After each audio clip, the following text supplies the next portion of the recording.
This instructional video will show how to replace toner cartridges in the Kyocera PA2100 printer. When the printer screen shows that it is time to replace toner, use this procedure.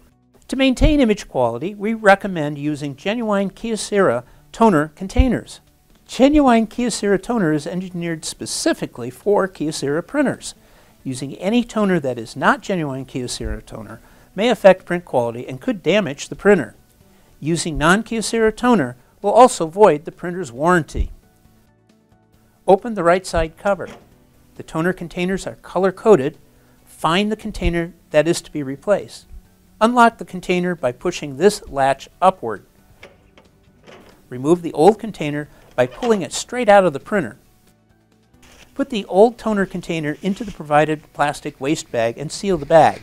The toner containers are manufactured from recycled plastic, so put the used toner container into your recycle bin.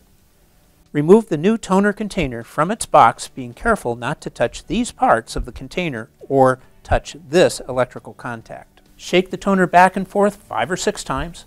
Grasp the container at this location and insert it into the printer until it clicks into place. Close the right side cover. Allow the machine to run until it's ready. This could take several minutes, so please be patient.